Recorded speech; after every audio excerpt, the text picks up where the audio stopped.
Now, for a warning for criminals leaving Marion County for crime. I'm Ashton Hackman. I'll explain why the Johnson County prosecutor put his face on this billboard. And get ready for more crisp and cool nights as temperatures drop into the 60s and even the 50s. I'll let you know when.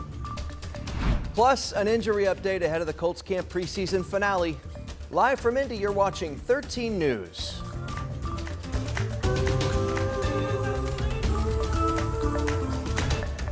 Good afternoon. Thanks so much for being with us here on this Thursday afternoon. I'm Dustin Grove. And I'm Felicia Lawrence. Thank you for watching 13 News at 4. So we have more on those headlines, plus an incredible story out of Massachusetts. It's actually being called a miracle. A 60,000-pound front-end loader careens out of control. You see it right there, kind of in the middle part of your screen. The brakes apparently went out on this thing. We've got the incredible end caught on camera. That's also ahead this half hour. Not something you see every day. All right, but first, if you drive along I-65 South leaving Indianapolis, an unusual billboard might have caught your eye. It's bought and paid for by the Johnson County Prosecutor's Office, and it's a message directly aimed at would-be criminals. Ashton Hackman is here with a closer look now at that billboard, what it says, and why it's there. Yeah, well, prosecutor Lance Hamner said he wanted to put his face blasted up on this billboard as a way to deter crime and as a warning. Clever marketing, right? This is the sign you'll see as you head south on Interstate 65 leaving Marion County. It reads, "Attention criminals, cross this line, you'll do more time." And of course, it's got the face of both Hamner and the Johnson County Sheriff Dwayne Burgess on both ends. Hamner tells me it costed roughly $4,000 and will be up for about a month. He says criminals talk among themselves, and the billboard and the warning is surely getting around. Lots of times I hear from police officers, both Indianapolis Police and Johnson County Police, that they arrest somebody near the county line and they want to know which side are we on. So this billboard says this is it right here. You're crossing in. If you're coming here to commit crimes, turn around. Very unique. The advertising company says the sign gets about 130,000 looks a week. The message gets 8 seconds on display roughly every minute. Ahead at 6, you'll hear how this billboard was paid for and why Hamner wishes other prosecutors would take a very similar approach. Just a unique strategy to deter crime. Interesting. You wonder what other prosecutors from surrounding counties are thinking about it. He said he's already had some inquiries, so we'll see. Okay, sending a strong message there, Ashton. Thank you. Thank you. The fate of a woman charged with killing 3 people in Broadripple is now in the hands of the jury. Cara Hines is facing multiple counts, including murder and reckless homicide. She's accused of killing 24-year-old Tywayne Henning and 22-year-old Kalia Prier and 19-year-old Christopher Lee Wilson Jr., and then hurting a 4th person. In the courtroom today, the defense claimed the shooting was self-defense. Hines faces up to 65 years in prison for each count of murder and up to 6 years for several other charges, including reckless homicide.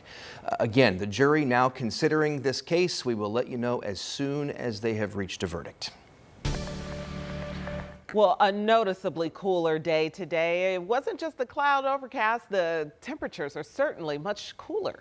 Dare we say it's kind of feeling a little more like fall. Don't do it. No, Said it. Yeah, I said it. You've gone too far. It's still kind of humid out there. It's just relative to what it has been. Yes. Such a break. And that's exactly what our forecast is going to have for the next several days before we get another reinforcing shot of that cooler, drier, and that's really going to change things up. That's fire pit weather. It really is going to be that. Hey, Football weather. I want to show you where we are currently because take a look. Temperatures currently sitting at 76 degrees. That's not bad, especially when you consider our daytime high temperatures have been in the 80s and 90s. Now we've cooled down a bit.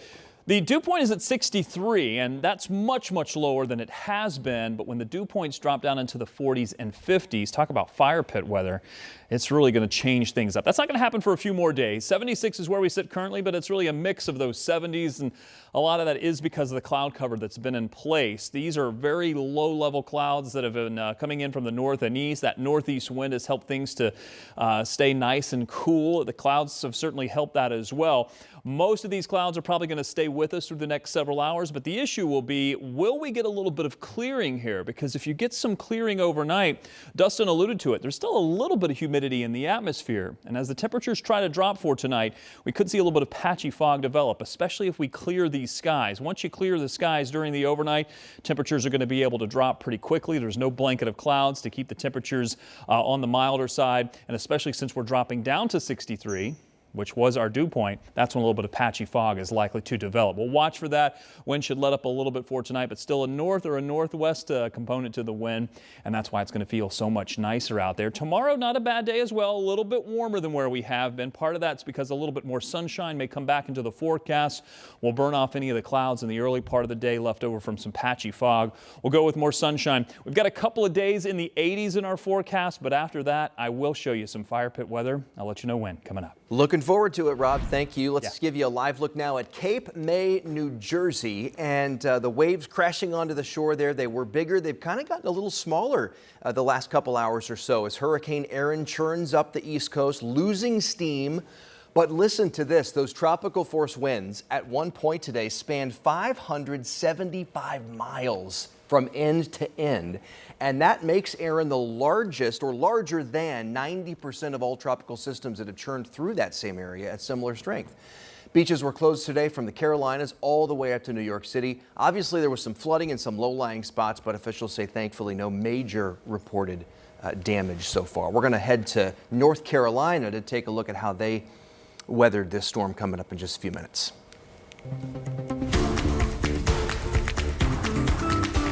All right, let's talk football. The Colts are gearing up for their preseason finale this weekend, and the team will play in Cincinnati against the Bengals. Going to face off on Saturday, and that'll be the final chance for a lot of these guys to put their best foot forward, hoping to make the 53-man roster. Coach Shane Steichen said today that Anthony Richardson will not play in Saturday's game.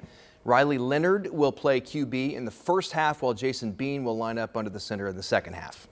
Steichen spoke about the importance of Saturday's preseason finale, even while players are not playing, even while starters are not playing. No, they're big. I think sometimes I've been around guys in a third preseason game. Austin Eckler is a great example. When I was at the Chargers with him, we played at San Francisco, and he caught a couple passes and broke away and kind of made a name for himself in that game for us, and we kept him on the roster, and he's become a great player in this league for a long time. So, you never know who it's going to be for us this year.